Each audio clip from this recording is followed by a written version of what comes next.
Hello everyone. Thanks for coming to view another video of mine.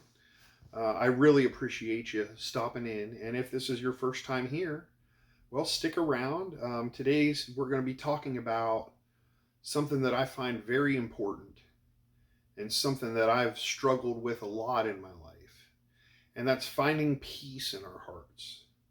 You know, things happen to us and things happen to people we love, and life can be so overwhelming at times, and it's really hard to hold on to our peace and not to be overwhelmed by the daily struggles of life. And so, I want to talk about that and some of the situations that have happened to me in my life has caused tremendous stress, tremendous grief, tremendous despair, and I can surely say that this same thing has happened. Maybe the same thing hasn't happened to somebody else, but there's no less lack of stress or despair or sorrow in their lives than there is in my own. So let's talk about it a little bit. I wrote a little devotional about it, and I would like to share it with you. Throughout my life, I've had a lot of trouble with finding and holding on to my own peace. I've had plenty of friends struggle with their peace as well, and I've been inspired to write about finding and holding on to our peace no matter what life throws at us. Letting things we have no control over often causes us stress, anxiety, and worry. And I've traditionally had a terrible problem with this over the years. Over the last year or so, this worry and anxiety and depression, well, it's all been taken from me. Perhaps a miracle has been worked on me. You know, Jesus Christ is in the miracle business, and there's no doubts about that. I feel like I've been healed of anxiety and depression and worry. And it surely isn't because I lack problems in my life. I have plenty of problems. I just know that even if I were to be homeless, casted out of my home, casted away from every single person who loves me, my heart is still beating, and God's love is there for me always. I am so thankful for it. And there was a day where I was not. There was a day where I was not thankful for it. But that was before I gave everything to Jesus. I was still trying to hold on to myself.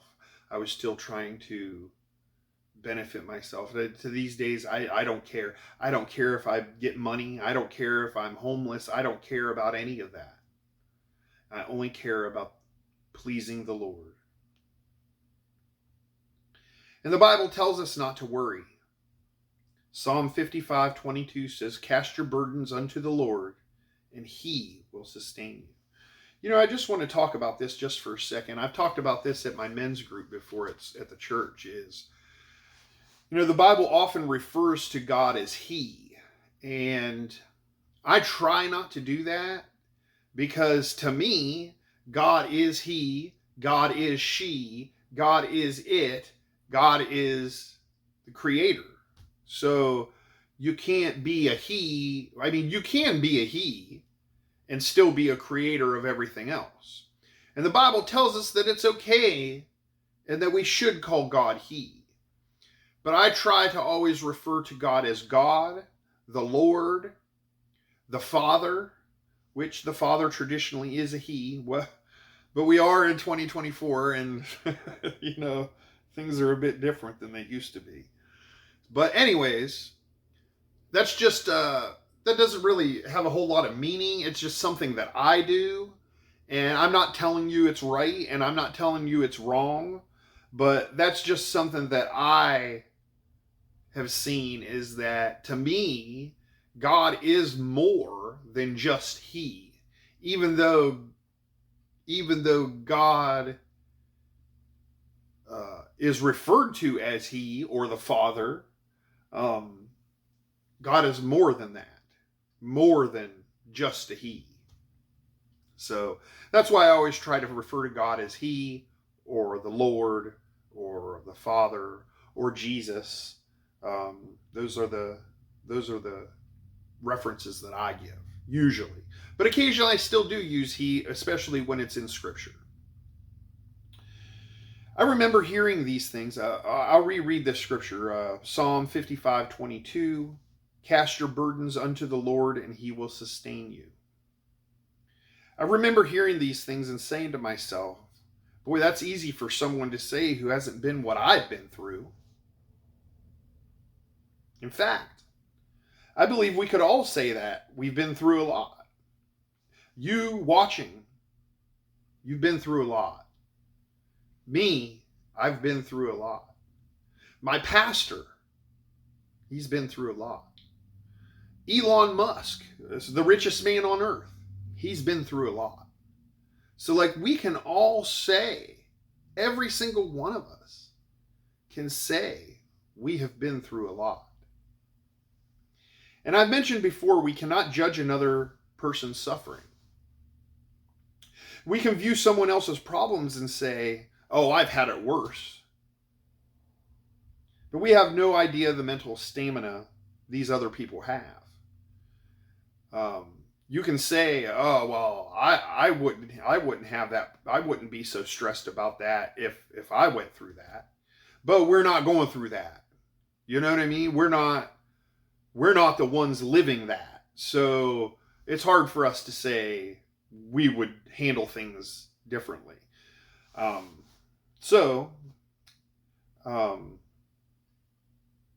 While we view what someone may have gone through as something we wouldn't struggle with, and it's easy to tell them, just don't worry about this problem. And it's so much harder for them to listen to what we're trying to tell them. Because they could say the same thing to us. They could say, well, just don't worry about your problems. So there's no solution in that. You're not easing anybody's stress by telling them just not to worry. Because they're going to worry regardless. And I only know this because I've lived this way. I've lived through this.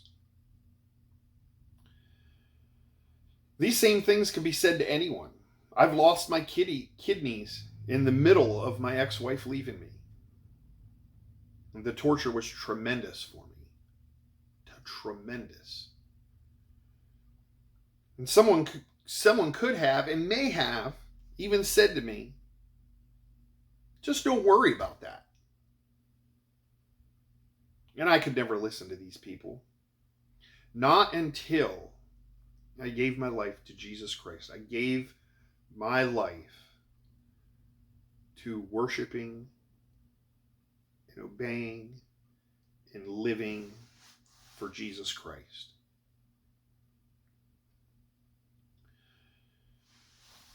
And, that's easy to say. It's easy to say, yeah, I'm a Christian. It's easy to say, yeah, I'm going to give my life to Jesus. But the works, doing the work, obeying, being obedient, having the qualities, building your qualities that create a good Christian. Well, that's a lot harder than just saying, I'm a Christian. There's plenty of Christians. That's one thing that always saddens me a little bit is like, there's so many people in the world that claim to be a Christian, and perhaps they are, and we're all sinners, and I'm not perfect by no means. I am not perfect. I'm trying harder than I've ever have before in my life, but I'm still far, far, far from adequate of what I would call a great Christian. And some people believe that they are great Christians and then they judge other people, and they cast, they'll degrade someone that's a homosexual, or like I view as homosexuality as a sin, but I still love the homosexual. I love these people. And like, how are they ever going to come to Christ if I'm shunning them? We must love the sinner and not the sin. And like, to sit here and just ridicule someone and say your lifestyle is terrible, and you're a terrible person because you're gay, or transgendered, or a drug addict, or a million, you could put any sin in that position. And like, it doesn't matter if someone's a homosexual, or a murderer, or a glutton. Why aren't we putting the same degradation on a fat person that we are on a gay person? Because in the Bible it says that those things are both sins. So we got to love people. And I think that that's a big misconception with the Christians in today's world, that we often call out other people's sin, but then don't hide our own sins. Just because our sins are hidden from the view of people, and perhaps a homosexual person's isn't, well, that doesn't mean that you're not going to be subject to judgment. So let's get back to this. Stress can be an issue that causes worry, anxiety, and a host of other emotions. The pressures of everyday life can be extremely stressful. A good Christian thinks of responsible, honest solutions for our stress. I like to look at Moses for his wisdom. I couldn't imagine how overwhelmed he must have felt leading his people and ensuring that the stress was limited and they didn't fight among themselves heavily. And I'm sure that there was plenty of disputes. There's disputes in today's world. There's disputes with our best friends. There's disputes on the internet. There's disputes among our church. There's disputes everywhere we go. He solved some of the stress with advice from other people. He listened to his father-in-law, Jethro, on how to remove some of the stress in his own life. Exodus 18:13 through 26. The next day, Moses took his seat to hear the people's disputes against each other. They waited before him from the morning till the evening. When Moses' father-in-law, his name was Jethro, saw that all of Moses was doing for the people, he asked, "What are you really accomplishing here? Why are you trying to do all of this alone while everyone stands around you from morning till evening?" Moses replied, "Because the people come to me to get a ruling from God. When a dispute arises, they come to me, and I am the one who settles the case between the quarreling parties. I inform the people of God's decree and give them his instructions." "This is not good," his father-in-law exclaimed. "You're going to wear yourself out, and the people too. This job is too heavy of a burden for you to handle all by yourself. Now listen to me. Let me give you a word of advice, and may God be with you. You should continue to be the good people's representative before God, bringing their disputes to him. Teach them God's decree and give them the instructions. Show them how to conduct their lives. but select from all of the people some capable, honest men who fear God and hate bribes. Appoint them as leaders over groups of 1,150 and 10. I look at this and I think of, this is similar to how our government works today. We have judges. We have House of Representatives that control, answer to a few counties. We have senators that answer to a region. We have governors that answer to a state. And we have a president that answers to a nation. So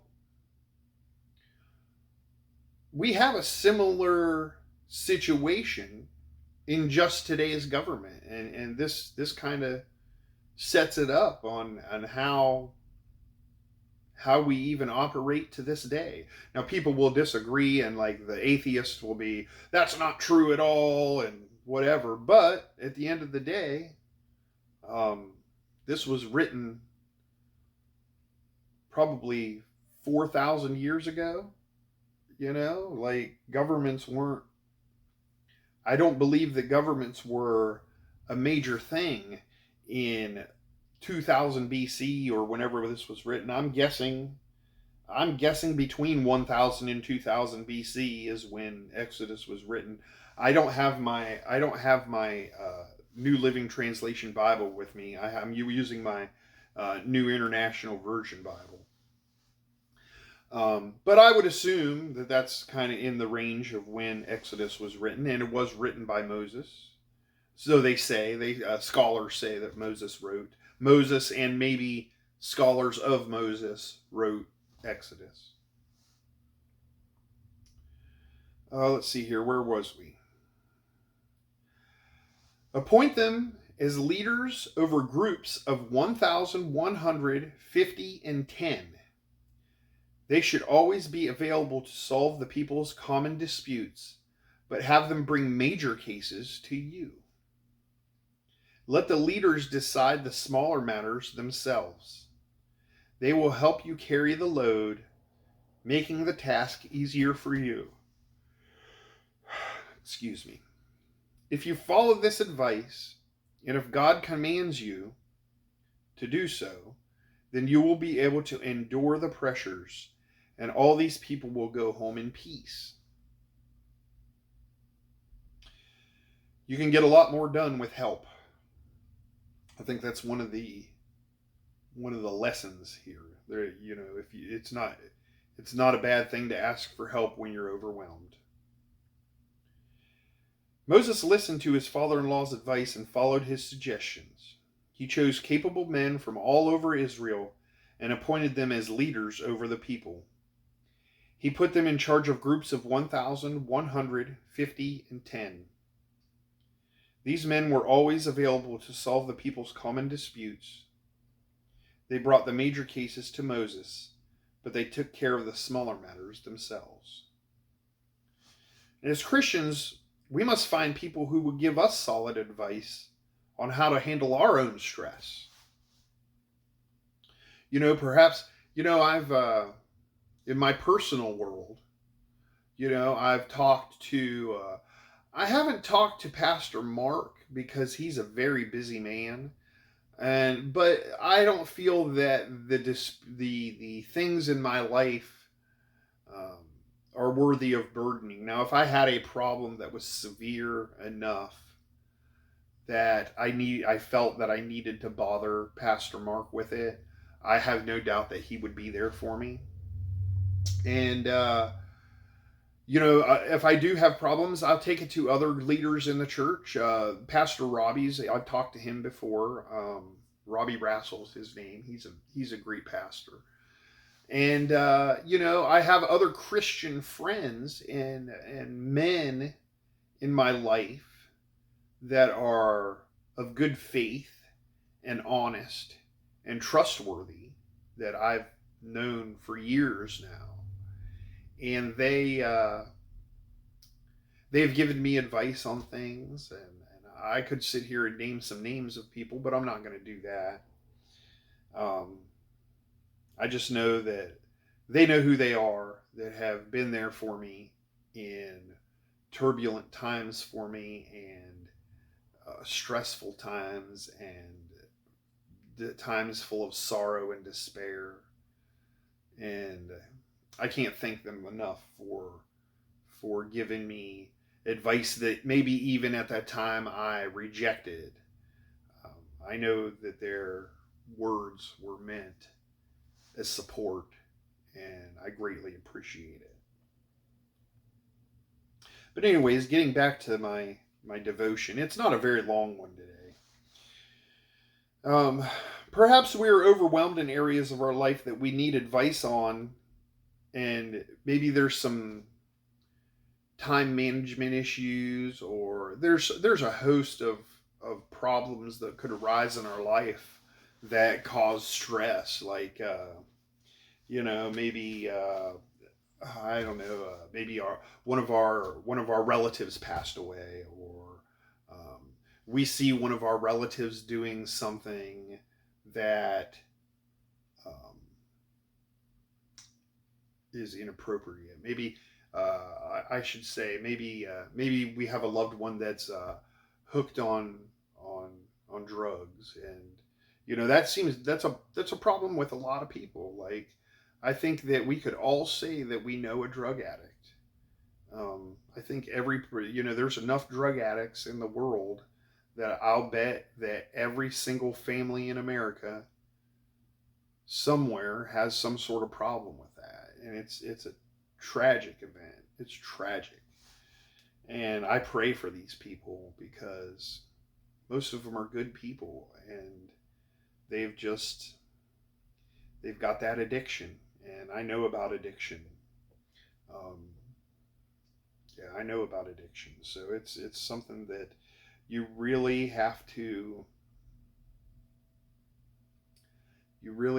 want to give it up. You have to really love the people around you enough to give up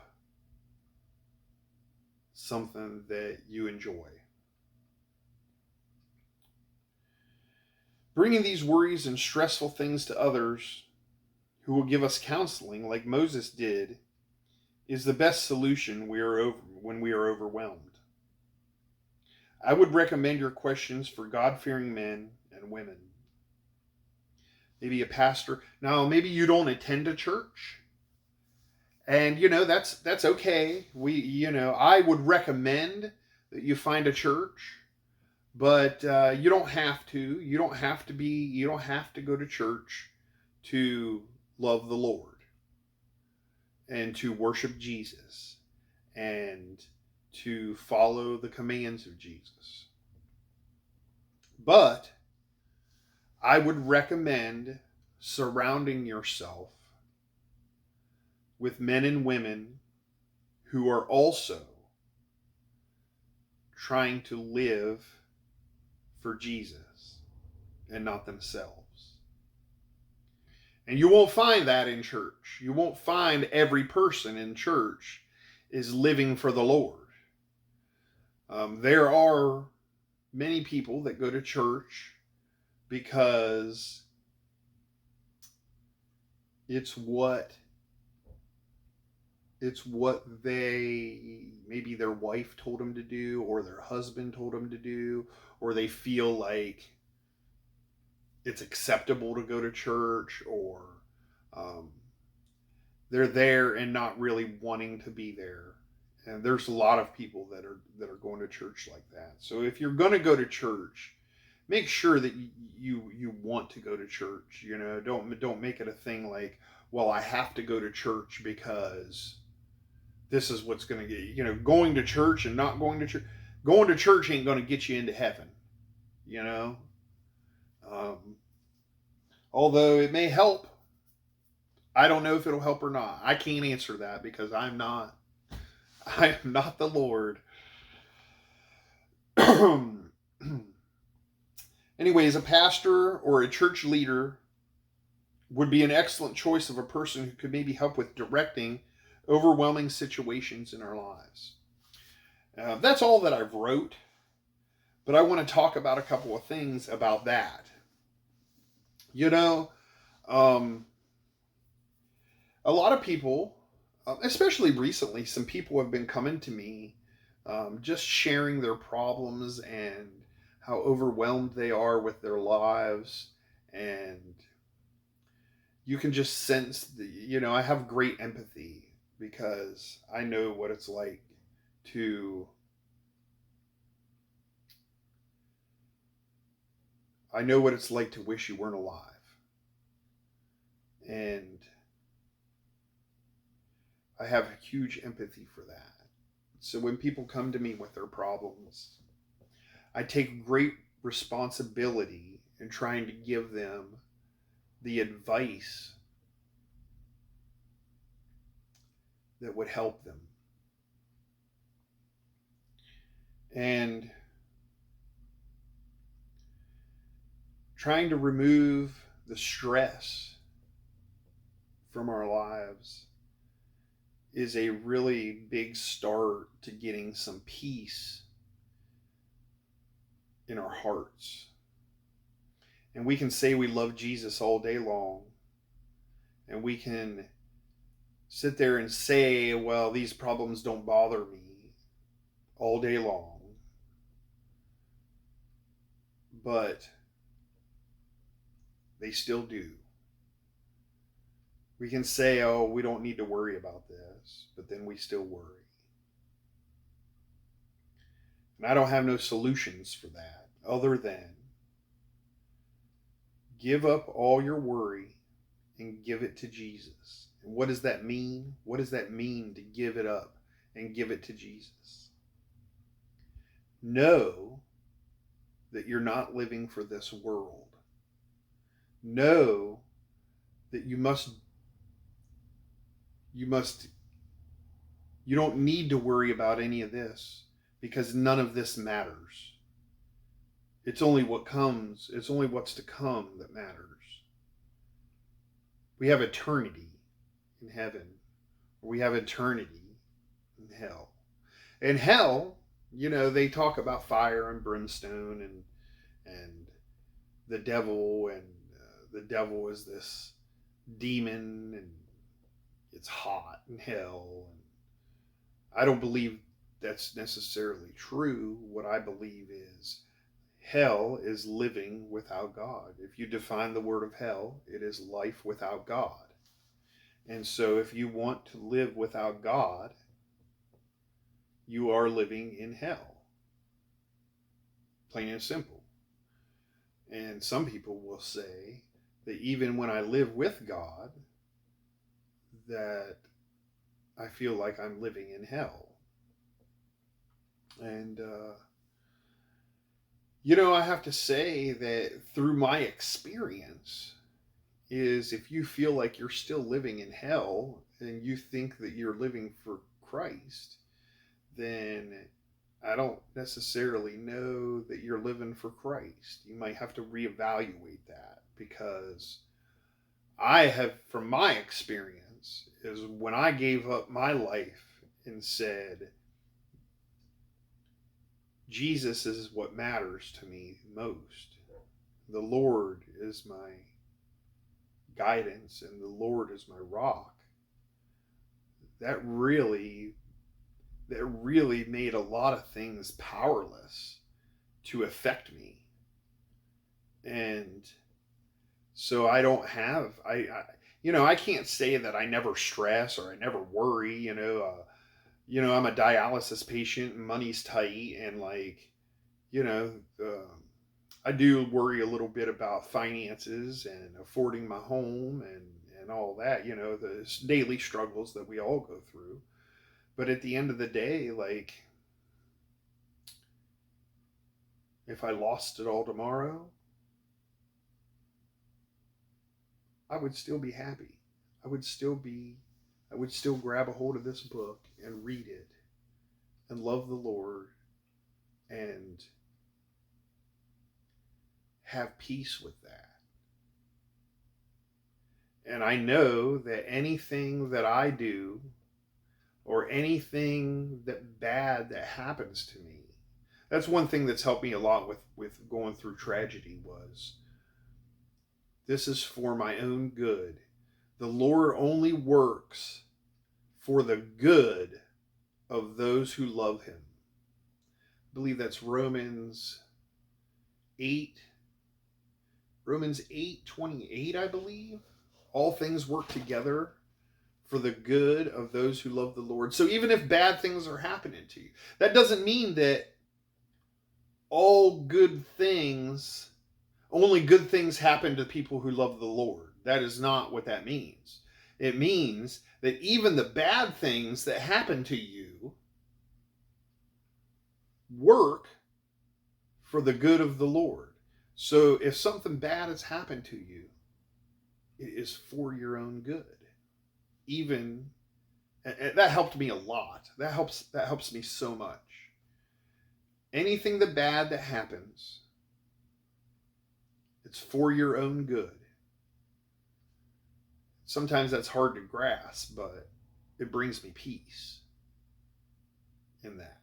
So I don't know if today's devotion helped you or not. But I felt compelled to talk about finding our peace, and I hope that it helped you. And that's all I've got today. So if you have any questions, please leave a comment. I'll be posting this on all my social medias, my Facebook and my YouTube. So I love you, and I'm praying for you, every one of you. You have a great day, and we'll see you next time.